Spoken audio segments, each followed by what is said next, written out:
कि परमात्मा जो है माता के गर्भ में आ सकते हैं क्योंकि वो सर्वसमर्थ है, वो आते हैं, सर्वसमर्थ है। उसमें केवल इतना ही समझ लेना है, एक जैसे अपराधी जो है कारागार में जाता है अपराध के कारण, जनसाधारण जो माता के गर्भ में आते हैं अपने किए हुए कृत्य के कारण, कर्मों के कारण, और परमात्मा जब आते हैं तो अपनी स्वेच्छा से आते हैं, अपनी इच्छा से आते हैं, अपने भक्त को बड़ाई देने के लिए आते हैं, अपने भक्त की महिमा गरिमा को प्रकट करने के लिए आते हैं कि इन्होंने इतनी उच्च कोटि की साधना की, इतनी उच्च कक्षा में प्रवेश कर लिया, जिसके कारण परमात्मा को उनका शिशु बनना पड़ा, उनके गर्भ में आना पड़ा। तो गोस्वामी तुलसीदास जी स्पष्ट कर देते हैं, मैं जो हूं अनेक प्रकार से दोष का खजाना हूं, मेरे में दोष ही दोष भरे हुए हैं, दोष का कोष अर्थात खजाना, अनेक प्रकार के दोष भरे हुए हैं। और इतना होने पर भी आपने पोसे, मतलब इसमें ख्याल करना, दोष को नहीं पोषा है, भगवान ने आश्रित जीव का पालन किया है। अगर भगवान हमारे दोषों का पोषण करने लग जाएंगे तो दोष इतने बढ़ जाएंगे, इतने बढ़ जाएंगे, भगवान के द्वारा पुष्ट किए हुए दोष, फिर तो उसकी कल्पना करना कठिन हो जाएगा। तो परमात्मा किसी के दोष का पोषण नहीं करते हैं। और सबसे मुख्य बात तो यह है कि परमात्मा जिसको स्वीकार कर लेते हैं उसके दोष अपने आप दूर हो जाते हैं। परमात्मा की उपस्थिति, परमात्मा की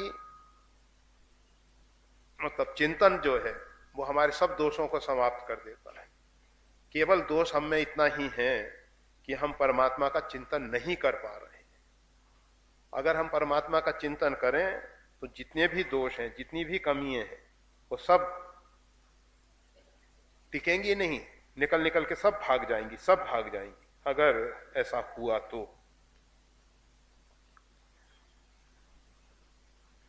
तो इस प्रकार से गोस्वामी तुलसीदास जी के पद के कुछ मतलब पूरा नहीं लिया गया है, कुछ अंश को ही सामने रखा गया है।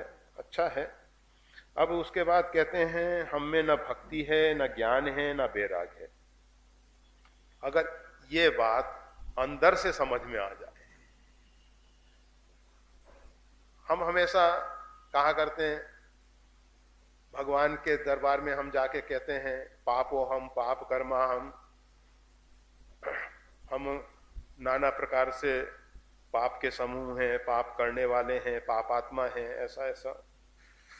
परंतु कोई दूसरा व्यक्ति हमसे आके कह दे, तुमने आज अपने मन की बात कह दी, जो सारा संसार जानता है, तुम्हारे जैसा कोई पापी है ही नहीं। और अगर विनोद में भी कोई उसको पापी कह दे तो उसके हृदय की स्थिति बिगड़ जाएगी, अपनी छवि को संभालने के लिए वो कुछ भी कर लेगा, तो एक अलग बात है। परंतु तो हम सब के अंदर ये भाव नहीं आ पाता कि हमारे अंदर ना भक्ति है, ना ज्ञान है, ना वैराग है।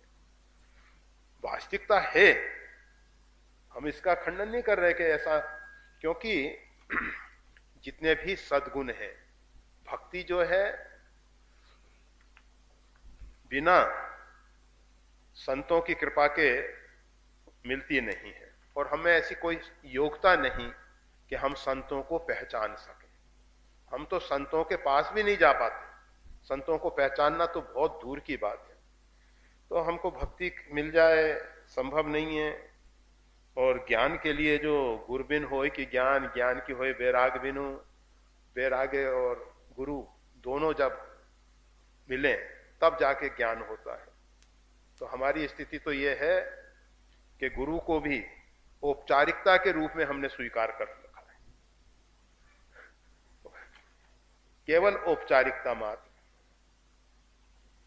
गुरु के गुरुत्व को, गुरु के गौरव को हम बनाने वाले नहीं हैं, हम उसको क्षति पहुंचाने वाले हैं।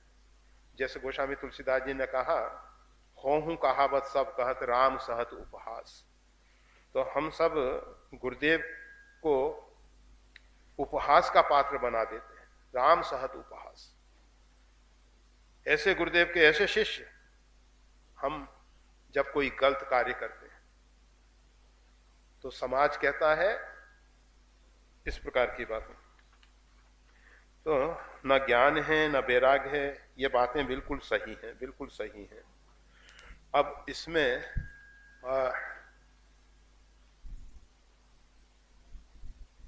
अंदर से ये बातें हमारा अंतःकरण स्वीकार करे तो अच्छा होगा। और इसके आगे जो बात है वो जरा संदिग्ध है।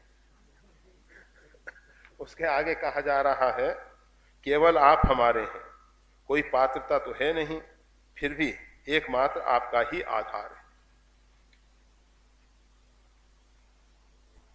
जरा विचार करें। हम नाम जप कर लेते हैं, मंत्र जप कर लेते हैं, रामायण का पाठ कर लेते हैं, विनय पत्रिका के पद गा लेते हैं, बहुत सी योग्यताएं हैं, बहुत सी योग्यताएं हैं। और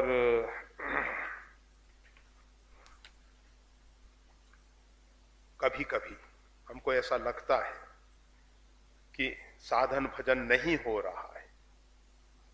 अगर हम अंदर से टूटे हुए होते कि हम कर ही नहीं सकते हैं, हम हमेशा कहा करते हैं भगवान बुद्ध जिस दिन अंदर से निश्चय कर लिए कि अब मेरे से कोई तपस्या भजन साधन नहीं हो सकता है, मस्ती में सोए, आनंद में सोए, क्योंकि कल तो प्रातः काल जल्दी उठने का प्रश्न ही नहीं। और शरीर की स्थिति इतनी कमजोर हो गई थी, शरीर में बल भी नहीं था, और अंदर से भी दृढ़ निश्चय हो गया था कि कुछ नहीं किया जा सकता है और ना कुछ करना है। और ऐसी स्थिति में स्नान करने गए, स्नान करके आ रहे थे, कोई कहेगा कि जा रहे थे, कोई कहेगा आ रहे थे, जो भी स्थिति बनी हो, मार्ग में गिर गए, उठने की भी क्षमता नहीं थी। और उस समय एक सुजाता नाम की कन्या, जो कि वन में वनदेव की पूजा करने के लिए दूध ले जा रही थी अथवा पायस ले जा रही थी, किसी देवता की मनोती की थी, वनदेव की, और देखा कि कोई भिक्षु इस प्रकार से पड़ा, तो उसके हृदय में बैठे हुए परमात्मा ने प्रेरणा की कि इस भिक्षु के मुख में ये दूध डाल दिया जाए। उस भिक्षु के मुख में दूध डाला तो दूध अंदर उतर गया। कहा यह मुर्दा नहीं है, ये अभी जीवित है, क्योंकि मृतक के मुख में दूध डालेंगे तो अंदर नहीं जाएगा। और बुद्ध के अंदर कुछ चेतना आई, पूरा दूध जो देवता के लिए ले जाया जा रहा था उनको दे दिया गया, और फिर उसने अपने पिता से जाके निवेदन किया। तो हम केवल इतना बताना चाह रहे थे, जब ऐसी स्थिति बन जाए हम कुछ नहीं कर सकते हैं, हमारा अंतःकरण पूर्ण रूपेण स्वीकार कर ले कि हमें किसी प्रकार की योग्यता नहीं है, हम कुछ नहीं कर सकते हैं, और ऐसी स्थिति में फिर परमात्मा हमको अपना बना देते हैं, अपने स्वीकार कर लेते हैं। और बुद्ध को उसी दिन परमात्मा ने स्वीकार करा, और बुद्ध आगे चल के जब बैठे ध्यान में तो उनको बोध की प्राप्ति हुई, आत्मबोध की प्राप्ति हुई। तो हमारी स्थिति उस प्रकार की बन जाए कि हमें किसी प्रकार की कोई योग्यता नहीं है।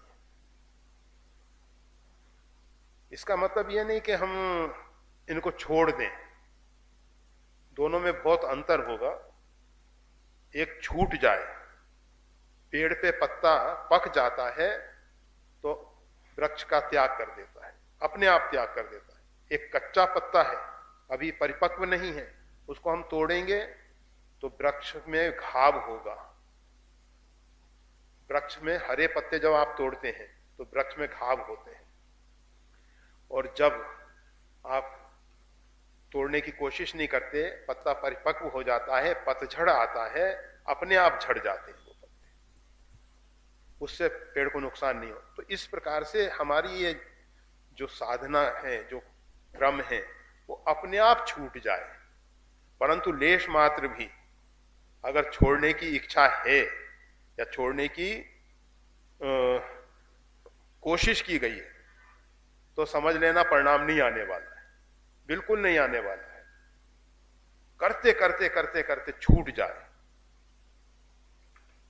और बुद्ध ने ये सब इतना कठोर उग्र तप किया, और करते करते करते करते अंत तो गतवा, बता रहे ना, अस्थिमात हो रहे शरीरा, केवल अस्थिमात्र शरीर रह गया था। दाढ़ी के बाल बढ़ गए थे, केस ऊपर के बढ़ गए थे। ऐसी स्थिति में बोध की प्राप्ति हुई। अब तो क्या होता है कि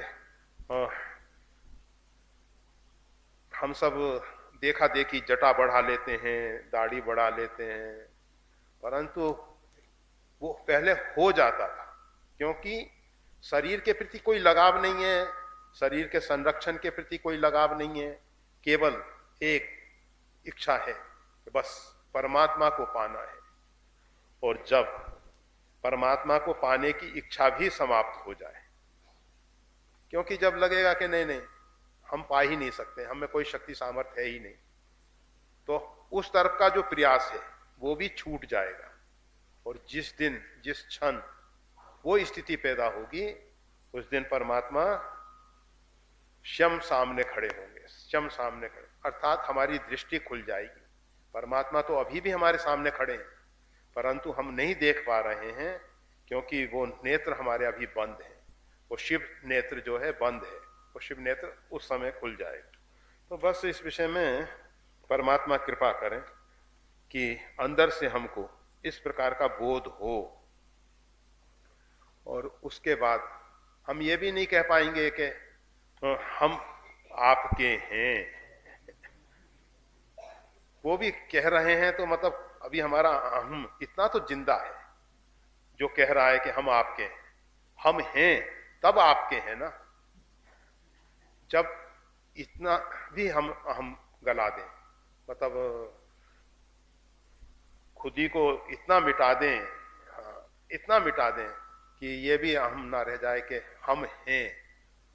अगर हम हैं तब हम किसी के होंगे, हम हैं ही नहीं, अस्तित्व ही नहीं है हमारा। और जब उस स्थिति में हमारा मन पहुंच जाएगा बिल्कुल शांत, कोई उसमें तरंग आंदोलित नहीं, कोई चित्त की वृत्ति सिर नहीं उठाएगी, चित्त भी नहीं रहेगा, चित्त की वृत्ति भी नहीं रहेगी, केवल हम शांत। उस समय परमात्मा ही परमात्मा रहेगा, और वो परमात्मा हमको कृपा करके बोध देंगे, समझ देंगे, वो देखने की क्षमता देंगे, पाने की क्षमता देंगे, वो शरणागति के भाव को देंगे, तब वो शरणागति का भाव पैदा होगा। इसको अनेकों बार उस रूप में कहा गया है, कोई भी लावारिस वस्तु पड़ी हुई है जिसका कोई वारिस नहीं है, तो प्रशासन जो है उसको अपनी मान लेता है। इसी प्रकार से जब जीव किसी प्रकार का कोई स्वत्व नहीं रहता, कोई अधिकार नहीं रहता, मैं और मेरापन मिट जाता है, मैं भी मिट जाता है, मेरापन भी मिट जाता है। ऐसी स्थिति में परमात्मा की शरणागति हो जाती है, अर्थात परमात्मा उसको अपनी शरण में ले लेते हैं। नहीं तो परमात्मा कहते तो रहते हैं कि सर्वधर्मान परित्यज्य मामेकम शरणम व्रज, तू सब धर्मों को छोड़ दे, मेरी शरण में आ जा, परंतु जीव नहीं छोड़ पाता, नहीं छोड़ पाता। उसको लगता है कि हम कुछ नहीं करेंगे तो कैसे कुछ होगा। एक दिन ऐसी स्थिति बने कि हम कुछ ना करें और परमात्मा हमारे को उठा के सब कार्य कराएं, सब कार्य कराएं। और जिस दिन ये कार्य शुरू हो जाएगा, अर्थात परमात्मा हमको निमित्त बना के कार्य करेंगे, उसी दिन शरणागति हो जाएगी। अभी हम कर रहे हैं, ऊपर से हम भले